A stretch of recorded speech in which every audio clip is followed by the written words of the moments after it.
కార్మికులకు ఉచితంగా ఉత్తమ వైద్య సేవలు అందజేయాలనే లక్ష్యంతోనే ఈఎస్ఐ ఆసుపత్రులను ఏర్పాటు చేయడం జరిగిందని, అయితే అటువంటి లక్ష్యానికి విఘాతం కలిగించే విధంగా ప్రవర్తించే వైద్యుల సిబ్బందిని ఏమాత్రం ఉపేక్షించబోమని మంత్రి వాసంశెట్టి సుభాష్ హెచ్చరించారు.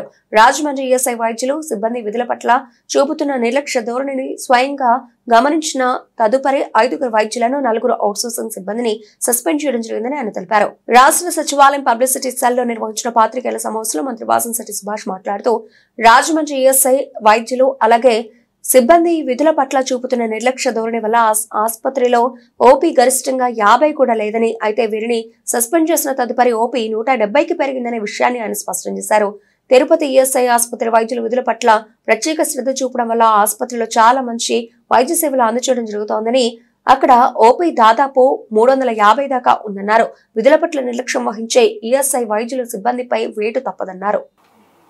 ఆరోగ్యాలతో ఆడుకుంటా ఉన్నారు రాజమండ్రి ఈఎస్ఐ హాస్పిటల్ వాళ్ళని కార్మిక సంఘాలన్నీ కూడా రోడ్లు ఎక్కడం జరిగింది. ఆ రోజునే అక్కడ సిబ్బందిని అంతా మా డైరెక్టర్ గారు ఒక చోటకి చేర్చి, ఇది కరెక్ట్ కాదు, మీరు విధులకు సరిగ్గా హాజరు కావట్లేదు, మేము యాక్షన్ తీసుకోవాల్సి ఉంటుంది అని వెంటనే చెప్పడం జరిగింది. ఆ రోజున మాత్రం మేము ఎవరం వాళ్ళ మీద చర్యలు తీసుకోలేదు. కంటిన్యూస్గా సుమారు 3 సార్లు మళ్ళీ వాళ్ళని వాన్ చేయడం కూడా జరిగింది. ఎలా ఉందంటే వ్యవస్థ, మేము అక్కడికి వెళ్ళేలోగానే మేము వస్తున్నామన్న ఇంటిమేషన్ వాళ్ళకి అంది. మరి వెంటనే హాస్పిటల్ నుంచే కొన్ని ఫోన్లు వెళ్ళటం, మేము వెళ్ళేసరికి అక్కడికి హాజరవటం జరుగుతూ ఉంది.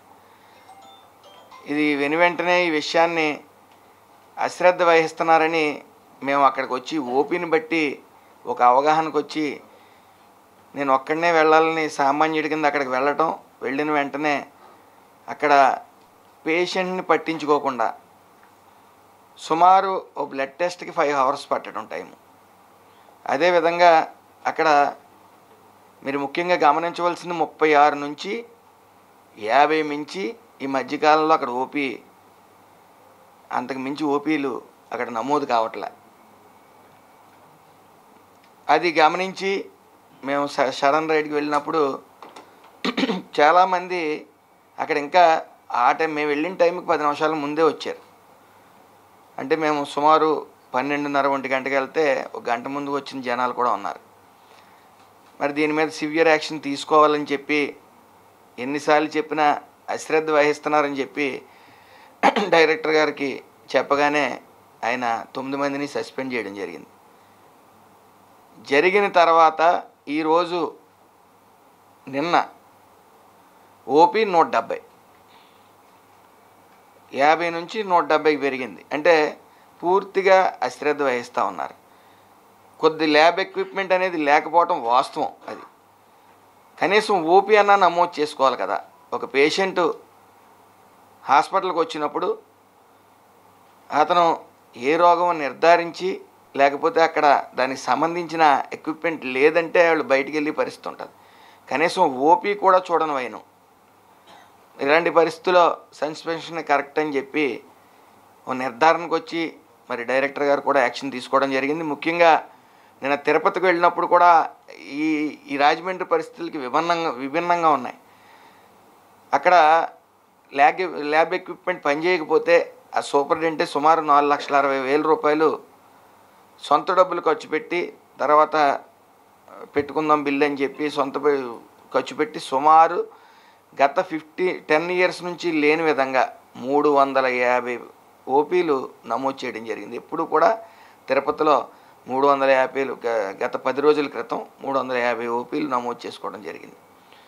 అక్కడ ఫుల్ కమిట్మెంట్తో పనిచేస్తూ ఉన్నారు. అలాగే అక్కడ కూడా కొద్ది ఎక్విప్మెంట్ లోపం అనేది ఉంది. దాన్ని కూడా మేము ఫైనాన్స్కి పంపించడం జరిగింది. అతి త్వరలో ఫుల్లీ ఎక్విప్మెంట్ అక్కడ పంపడం జరిగింది ప్రతి చోట కూడా. అలాగే డిస్పెన్సరీస్ సుమారు 96 డిస్పెన్సరీస్ ఉన్నాయి. అంటే 78 డిస్పెన్సరీస్ ఆల్రెడీ ఉన్నాయి, 18 కొత్తగా ఇవ్వాల్సి ఉన్నాయి. అందులో కూడా నిర్లక్ష్యం వహిస్తూ ఉన్నారు. ఇందులో మేము చెప్పదలిచేది ఒకటే, ఎక్కడ నిర్లక్ష్యం వహించినా ఈసారి క్షమించడం అనేది ఉండదు, సస్పెండ్ చేయడమే, అందులో సందేహం లేదు. ఎందుకంటే ఐపీ మా దృష్టిలో విఐపి.